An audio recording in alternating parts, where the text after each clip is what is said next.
بس رکنا نہیں ہے۔ اب عجیب بات یہ ہے کہ پروردگار عالم نے قرآن مجید میں دوسرے نبیوں کو نام لے لے کر مخاطب کیا ہے نا۔ آپ اوراق پلٹتے جائیں اور آیتوں کو دیکھتے جائیں۔ دیکھیں، ہم اگر مخاطب کریں گے تو ہم کہیں گے حضرت آدم علیہ السلام، حضرت نوح علیہ السلام، حضرت ابراہیم علیہ السلام، لیکن پروردگار قرآن مجید میں نبیوں کو نام لے لے کر مخاطب کرتا ہے۔ بھائی وہ سارے نبیوں کا خالق ہے نا، جیسا جی میں آئے گا ویسا مخاطب کرے گا، ہے نا۔ تو بہت توجہ رکھیے گا، کہنے لگا یا آدم اسکن انت و زوجک الجنہ، آدم جاؤ اور اپنی زوجہ کے ساتھ جنت میں رہو۔ یا آدم، اے آدم۔ کہنے لگا یا نوح اہبط بسلام منا و برکات، یا نوح، اے نوح اب کشتی سے اتارا ہماری طرف سے سلامتی ہے، برکتیں ہیں۔ یا آدم، یا نوح، یا ابراہیم قد صدقت الرؤیا انا کذالک نجزی المحسنین، ابراہیم تو نے خواب کو سچ کر دکھلایا۔ ابھی میں تذکرہ کر رہا تھا نا حضرت ابراہیم کے خواب کا، تو کیا کہہ رہا ہے؟ یا ابراہیم قد صدقت الرؤیا انا کذالک نجزی المحسنین، ابراہیم تو نے خواب کو سچ کر دکھلایا، ہم تجھے جنت میں جزا دیں گے۔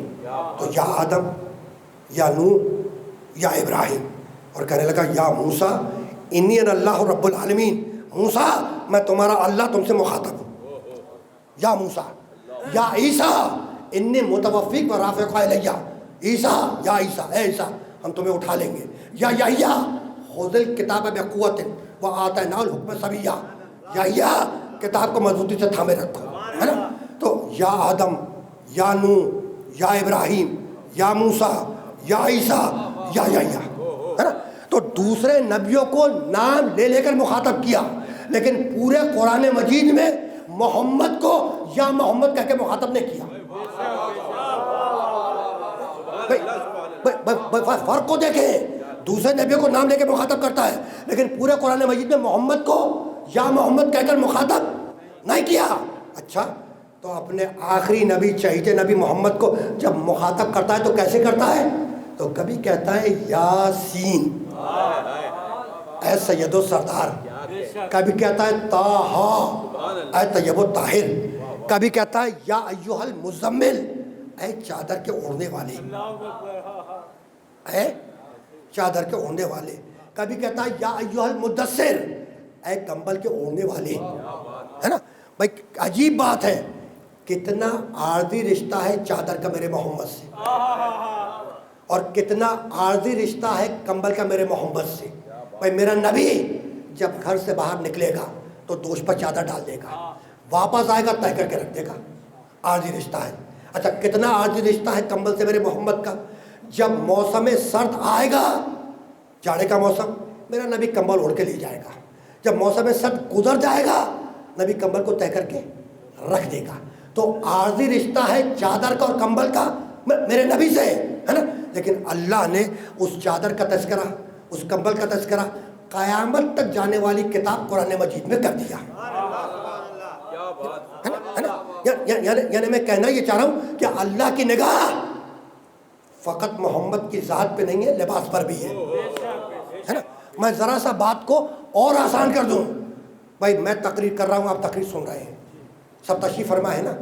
کیا کسی کی نگاہ کسی کے لباس پر ہے کہ اس نے کیا پہنا اور اس نے کیا پہنا؟ نہیں ہے۔ کیوں؟ اس لیے کہ ایک غرض مشترک ہے مجلس میں آنا، ایک غرض مشترک ہے مجلس میں آنا۔ اب انہوں نے کیا پہنا، انہوں نے کیا پہنا، ہمیں اس سے کیا لینے دینا، ہے نا۔ لیکن اگر کوئی کسی کا محبوب ہو، اگر کوئی کسی کا محبوب ہو تو پھر نگاہ فقط ذات پہ نہیں ہوتی، اس کے لباس پر بھی ہوتی ہے کہ اس نے اوڑھا کیا، اس نے پہنا کیا، ہے نا۔ تو محمد ہے اللہ کا محبوب، تو اب نگاہ اللہ محمد کی ذات پہ بھی ہے، محمد کے لباس پر بھی ہے نا۔ اچھا بھائی، تو یہ چادر اور کمبل اتنے صاحب فضیلت ہو گئے، اتنے باکمال ہو گئے کہ اللہ نے قیامت تک جانے والی کتاب قرآن مجید میں میرے نبی کی چادر کا تذکرہ بھی کر دیا، میرے نبی کے کمبل کا بھی تذکرہ کر دیا۔ تو آخر بات کیا ہے؟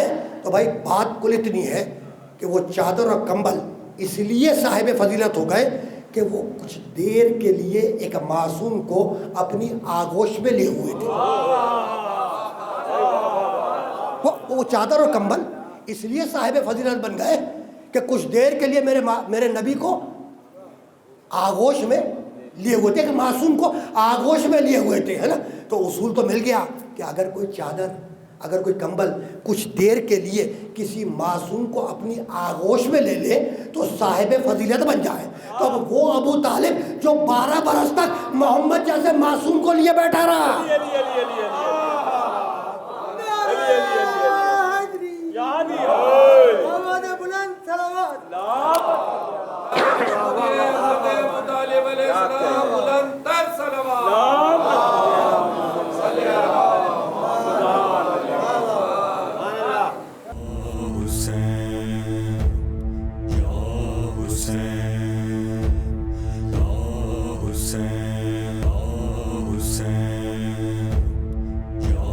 Hussein.